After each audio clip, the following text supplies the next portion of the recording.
Welcome to Talking with the Experts. This is where we discuss great ideas to take your business to the next level. How do we know these ideas work? Well, it's because we're talking with business owners who are using these ideas. Business owners who have years of experience and expertise.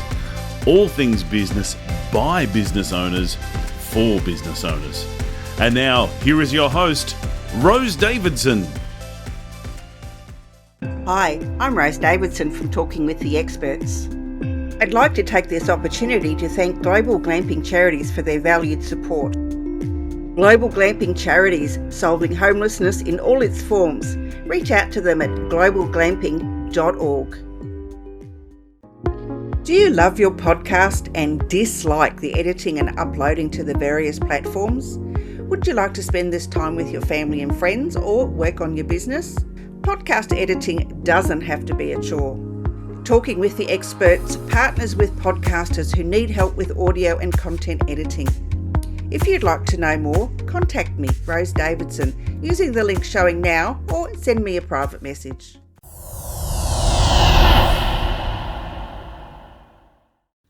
Talking with the Experts.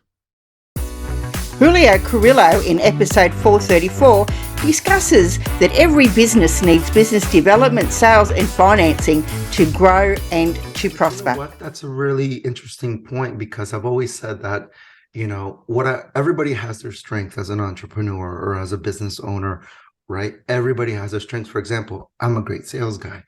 I live, breathe, and die by. I love it. It's where I'm most natural. It's where I naturally swim. But I'm like you. I don't like accounts, for example, right? But the thing is, you really have, when I talked earlier about understanding yourself, it's really being honest with yourself and take the ego out of the equation. For example, I don't like accounting. So stop trying to wear the accounting hat. You suck at it. Stop. Go hire a 10 on a scale of 1 through 10. Go hire the professional. Go hire the bookkeeper. Learn to be a 6. Learn to be mediocre.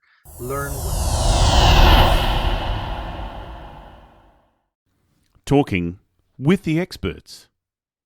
Hello, welcome to Talking with the Experts. I'm your host, Rose Davidson from rosedavidson.com. Talking with the Experts is about all things business by business owners for business owners. You can find it on all good podcasting streaming platforms and on YouTube. And today my guest is Julio Carrillo. And Julio is going to be talking with us about business in general, finances and sales in general. Now, Julio, he started his journey as an entrepreneur in 2015, and he has started and sold multiple businesses. He has invested into real estate and franchises and now has 2 businesses, both relating to finance, which is in cryptocurrency and in loans.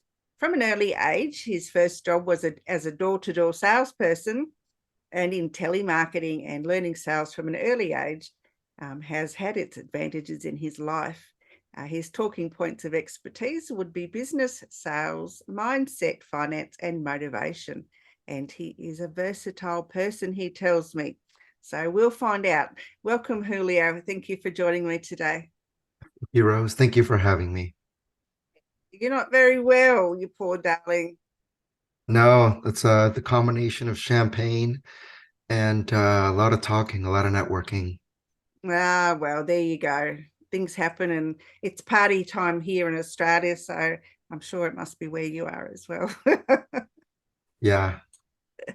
So, Julio, tell me what it is that is the best thing about going about sales. What is good about sales, like the sales conversation? Well, what I found out after all these years of doing it and failing and having my successes and having my failures is that, honestly, I think the most important thing about sales is your authenticity and understanding yourself and who you are as a person, because that translates that to your client, to the person you're speaking to. It vibrates through them. And as humans, naturally, we all have this inner instinct that we're like, we don't want to buy. Sorry, let me rephrase that. We do want to buy, we just don't want to be sold. So when someone comes off inauthentic, someone comes off as, trying to sell you, whether it's a car salesman or someone selling you their product, if they're going off of a script or a training session, then I don't think it's going to be very challenging for that individual.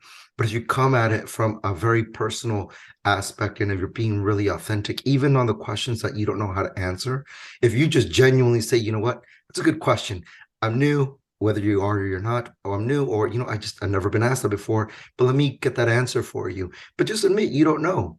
And being in sales, you tend to, whether it's your fault or not, sometimes there's delays, sometimes there's a product malfunction, whatever it is, falling on the sword and accepting it and just being the most authentic you can be, that translates 100-fold than to be giving a script or being trying to do what you were taught.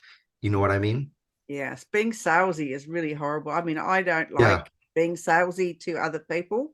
Mm-hmm. And I certainly don't like being sold to.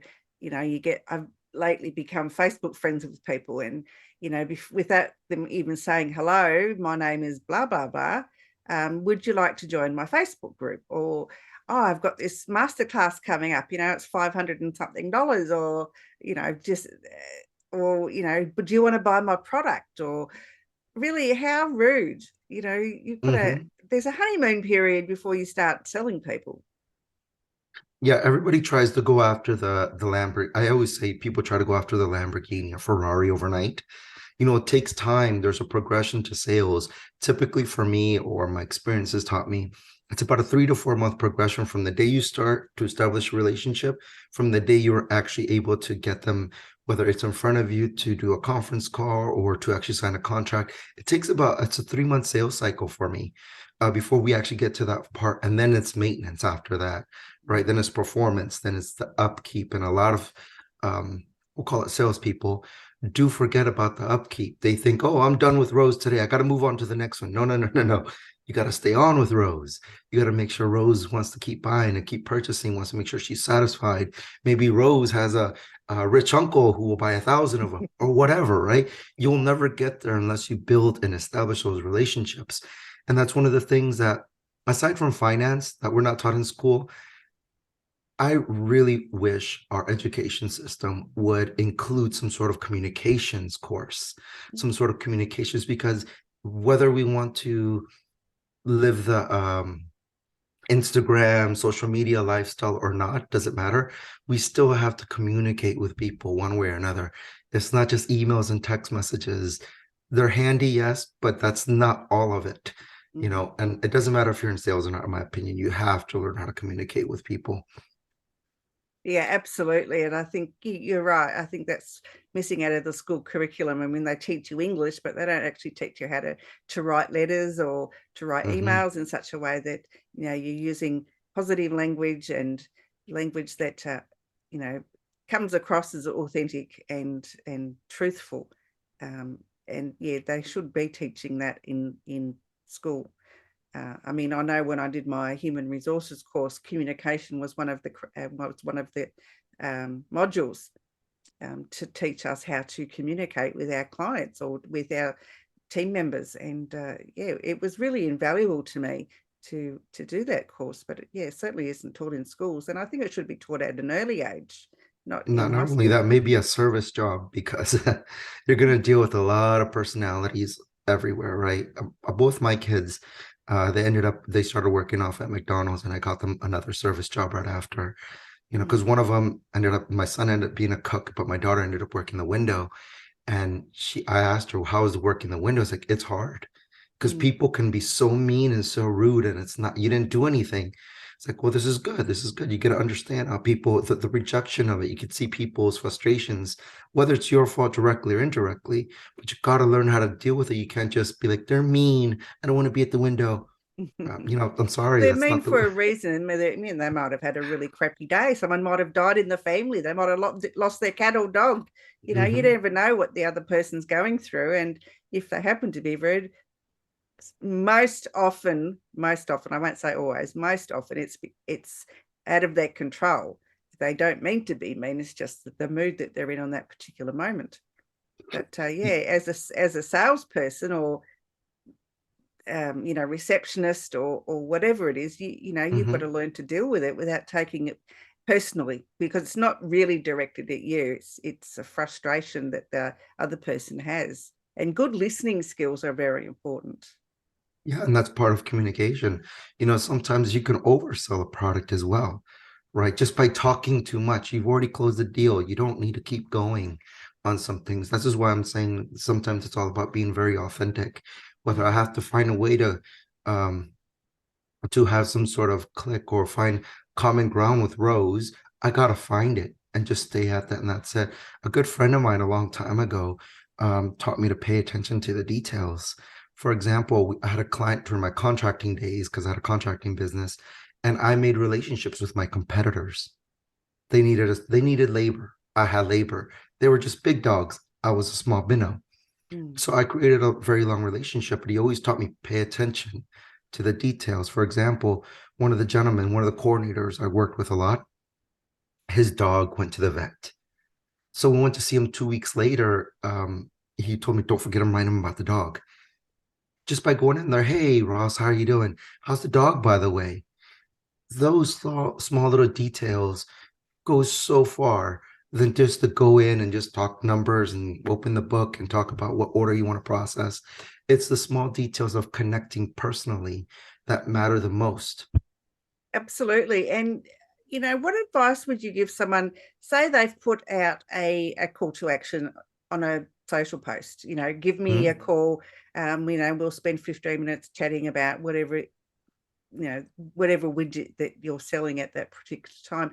How would you approach that type of conversation? Obviously, the person's wanting to find out more about what you are selling. How would you go about that conversation without being salesy?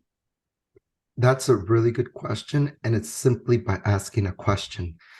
Less talking, more listening, and asking very direct questions. For example, let's just go on the loans. You're obviously going into this call because we want to talk about loans, or we want to talk about crypto. So how do you feel about crypto? What experiences have you had? And then zip it and let them talk. People love talking. People love talking about themselves. All you got to do is listen, and they're going to give you all the information you need so you know what direction to go in.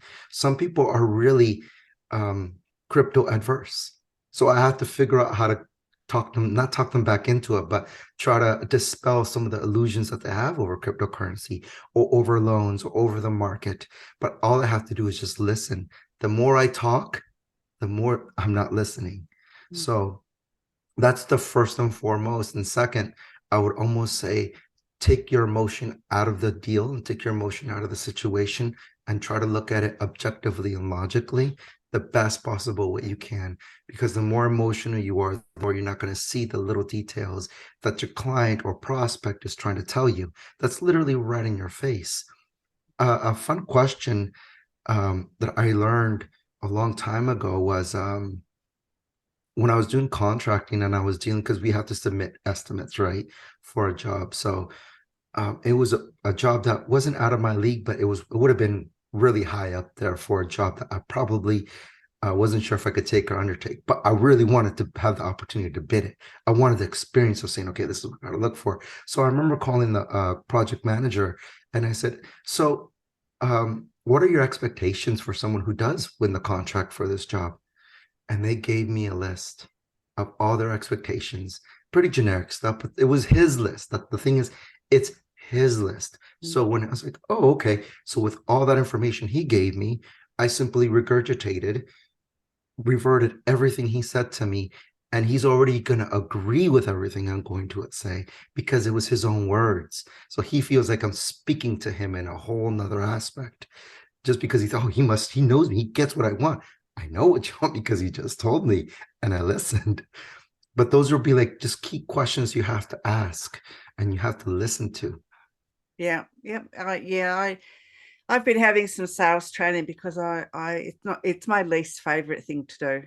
Okay, next to my accounts, and that's probably equal seconds. But you know what? That's a really interesting point because I've always said that, everybody has their strength as an entrepreneur or as a business owner right? Everybody has their strengths. For example, I'm a great sales guy. I live, breathe, and die by it. I love it. It's where I'm most natural. It's where I naturally swim. But I'm like you. I don't like accounts, for example, right? But the thing is, you really have, when I talked earlier about understanding yourself, it's really being honest with yourself and take the ego out of the equation. For example, I don't like accounting. So stop trying to wear the accounting hat. You suck at it. Stop. Go hire a 10 on a scale of 1 through 10. Go hire the professional. Go hire the bookkeeper. Learn to be a 6. Learn to be mediocre. Learn what the name of the accounts are. Learn what AP, what AR, accounts receivable, accounts payable. Learn what bad debt is. Learn all the acronyms you have to so you understand. But stop. Don't wear that hat. Pass it on to someone else. It will save you a ton of time and a ton of money, because a lot of business owners try to wear all the hats, and I think that's where they fail. Yeah, I mean, if you're I not can great do them. I understand how they work. I yeah, understand how to do them. I just don't. I'm not a numbers mhm, person. I just don't like the brain power that it yeah. takes to do You my may books be every month. you may be really incredible at operations, and there's a lot of really great operators out there, Yeah. right? And you may not be great in sales, but this is the point. Rose handles operations. That's what she does best. And then she understands sales because you have to do it more or less. But then eventually you're going to be able to hire the Julios of the world to go do the sales for you, right? Mhm. And then you're going to be able to guide them, direct them, saying, this is the our business, our not our business model, our business mission. These are our values that we want to carry. This is what I want you to go through our business selling, right? But again, you're hiring the 10s where you're not the 10s, and That's you're being exactly a right. 10 Yeah. where you One need to day I'll be. get Wear it. the right One day hat. I'll have the money to be able to buy someone who can do my selling for me. How you'll be surprised. There's a lot of affiliate programs. There's always a way. I've There always is said that always a way. there's Yes. always a way. Yeah, affiliate programs. I've noticed they're coming out more and more. I mean, I know the big companies have, partnership programs, affiliate programs, whatever you want to call them, the same sort of thing. But Hmm. I've noticed a lot of private individuals are now are doing it, because they want to, sell their product or their service, and so they're getting other people to sell it for them, basically, which is, I think, is a splendid idea. Yeah, no, no, no. And that's what I mean. There's always a way to figure it out. It's just about how much you want to leverage and how much you're willing to scale, I guess, at that point. But I mean, no one knows your business better than yourself, obviously. But it's just kind of, okay, how do I get more sales? And you just gotta you gotta figure out a way to do that. Some people do it by affiliate marketing, right? Because trust me, there's someone on a computer out there right now trying to figure out how to make money just by referring people. Yeah, I So there's know. always someone. There is always someone, and yeah, I'm thinking about doing that for my business, is selling it by affiliate marketing, because I think um, I've got, other than the podcast, I do other things, and I think I thinking about going that way and offering affiliate links to even my podcast guests. But Mhm. yeah, that's just something that's in the back burner at the moment. I'm still cogitating. No, I'm Oh sure yeah, you'll figure it what out. about finances? Now, um, you're pretty adept at the financial side of things. Cryptocurrency, and we'll talk a little bit about that, because the crypto is becoming more and more popular um, around the world. How does someone get into crypto, and how does it actually work? And can you convert crypto back to cash? Yeah, so to answer the last question, because that's the easiest, absolutely, you can convert it back to cash. There are things out there called exchanges. We'll call those exchanges like banks.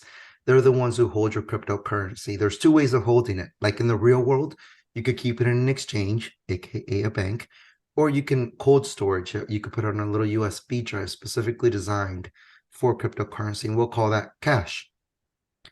So yes, you can. So a lot of platforms allow you to put that into a fiat account, and through Mm. that fiat account, normally you're able either to wire it, you're able to here in Canada we have a thing called e-transfer where you're just able to transfer it via email straight into your account, and they're pretty high up there. Like I think one of my accounts has like $1 million a month. I can easily transfer it to my bank cash No, okay, yeah. So it's not very difficult at all. Mm, But cryptocurrencies isn't going away anytime soon. We're no. more if you're for those who are paying attention, we technically already are in a digital world when it comes to finances. I'm not sure about Australia or any other parts of the world. I can speak for the United States and Canada, but our dollar, the paper dollar that we have, it doesn't have any value. There's no Mm, precious metal supporting it. There's nothing mm, backing it. It's more or less an IOU that we're handing off. It's just a tender, more or less, right? But the real money is in the bank. And do you think they keep cash? It's just a bunch of digits behind a computer, I'm sorry to say. This is how we're able to digitally tap our cards onto a merchant machine and be able to pay for our services, or grab our iPhones and Apple Pay. It's all digital. It's all in that process. Now, what cryptocurrency is, it's more of a system. Besides the coins, we're talking a currency and coins are two different things. mm, So the actual coins is just the currency, but the system behind it is much more faster and much more effective. So you can't cheat that system. So if I were to wire Rose $1 million from Bank of Canada to wherever bank you're in, HSBC, wherever you're at, there's a lot of paperwork that takes place. mm. And I think there's about a 3 to 5 day process to even get to there. And then systems on top of systems on top of systems get involved before you can actually receive that money. And trust me, Uncle Sam, Mr. Government always has his hand out ready to take his part and make sure you won't forget that. See, with cryptocurrencies or the blockchain system, I could transfer Rose $1 million in about the next 5 minutes and you're going to receive it. And the beautiful thing about that is that that's not money laundering, because it's a cyber network that it transfers through. So there's a thing called a hash code or a code, right, that gets tagged along to it. You can't hack it, can't break it. It's always and forever will remain there. So if anybody ever wanted to see that transaction, well, they can see it. They can trace it. It's a lot more traceable than the current SWIFT system that we have now. And I think it would cost me, on a bad day, it'll cost me like $10 to send you 1 million, Mm. Yeah. compared to the normal SWIFT system, which can be very costly. Now, imagine this on a more global scale with trading networks that transfer billions of dollars, the amount of money that they save, and the effectiveness and the quickness of it that gets from point A to point B. I can transfer all the way across the world in mere seconds, compared to going to the bank. You get late for markets, and then you just miss out on opportunities. In this case, I want to buy your property. I wire you $10 million right now. And when I mean right now, you're going to get it in 5 minutes. That doesn't happen in the normal banking SWIFT system. No, it doesn't. No, we have in Australia, it's called OSCO, and that Mm-hmm. is instantaneous. So you can transfer from one bank to another, but I don't think you can do it from bank to personal account, but you can do it Mm-hmm. from bank to bank, and that's OSCO. And yeah, that's instantaneous. But But there's still a normally, process before it gets to you, yeah, but or it gets to your business. yeah, but usually it's like, well, I mean, I've transferred from one bank to a different bank and it's been instantaneous. Mm-hmm. But if I want to transfer to someone else's account, sometimes it takes 2 to 5 days. It just depends on Mm-hmm. which bank you're using. But yeah, banking here is pretty good. But yeah, crypto, I've dabbled a little bit in crypto, and I still don't understand it fully. So Well, it's a little bit, I call it the wild, wild west right now, but this is why I want on my company, Platinum Plus Capital. So we're a trading firm. We trade cryptocurrencies just like any other trading system in the world. We're betting against it. We're betting for it. We leverage our positions, not by that much, to be honest. We're very conservative when it comes to leveraging. But the difference is that uh, we do the hard part for you, right? In order to be an effective trader, people ask me all the time, well, can you teach it? Of course I can. I can teach you. I can give you a whole book that does not going to make you effective unless you live, breathe, and die by it, because this market is 24 hours, 7 days a week. It does not close, right? And the most effective traders do this as a profession. So if you're going to dabble in it, yeah, you're probably going to lose money. If you're going to buy and hold, which is, I'm sure you probably bought maybe Ethereum or Bitcoin, and you yeah, probably lost money. You yeah, probably lost money because Holding it is like praying and wishing that it goes up one day and it'll go down, or it'll go down and go up. You don't know. No one can foretell the markets, right? But this is why we do our best to do our research and to say, okay, these coins are going to go up. We're betting towards it, or we're betting against it. But so what our company does is we trade for you. At the end of every single month, we split the profits with you. So we're effective. I have 6 traders. We have AI bots that we work with. I have a CTO who manages all my traders and manages all our AI technology.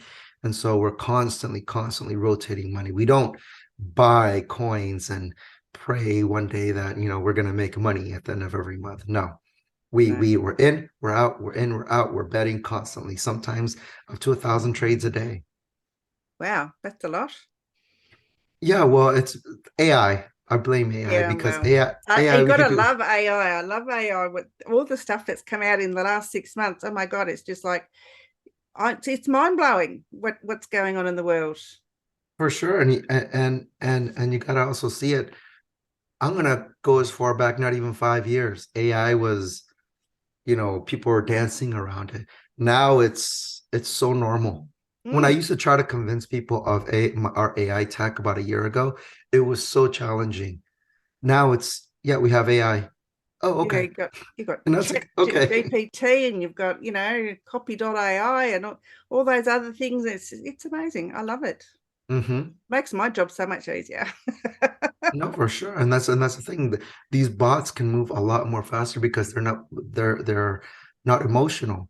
They see it, they only do what they're programmed to do. You tell it, write me a script for my next podcast relating finance and cryptocurrency, and it's going to do exactly that. And that's what our AI does. We have certain bots that do certain things for us. Julio, where can people find you if they want to work with you or pick your brain? Well, if they want to pick my brain or work with me, they can find me on Instagram. That's the fastest and easiest. It's the real Julio Carrillo. If they want to check out our website, platinumpluscapital.com. But I always like to give one-on-one presentations. I like to work with accredited investors. But if you're not an accredited investor and you still want to get your foot in the door, send me a message. There are plenty of things you can do. For me, the most important thing to do before you ever start investing, if you're a first-time investor, is educate yourself in the space you want to invest in. Don't just take Julio's word for it. Don't take Bob's word for it. Don't take anybody's word for it. Do your own research, invest in yourself, invest in the books. We live in a technology world right now where you can literally Google any subject, YouTube any subject. You can YouTube any subject. So do your research. So by the time you get to someone like myself, or whether it's this space, real estate, doesn't matter, stocks, bonds, whatever, you're knowledgeable, and not whoever you're talking to is not going to speak over your head and just throw you a bunch of garbage that you won't understand. Just throw big words at you that you won't even understand. So great advice, Julio. Thank you for sharing that. Julio, it's been a pleasure learning from you today. Thank you so much for joining me, and I hope you're feeling better soon. Oh, me too. Hopefully by tomorrow. Right. Take care. Thanks for that. Thanks. You've been listening to Talking with the Experts, hosted by Rose Davidson. Make sure you have a look at our back catalogue over at talkingwiththeexperts.com. And be sure to subscribe to our podcast so you don't miss out on any episode. We look forward to your company next time.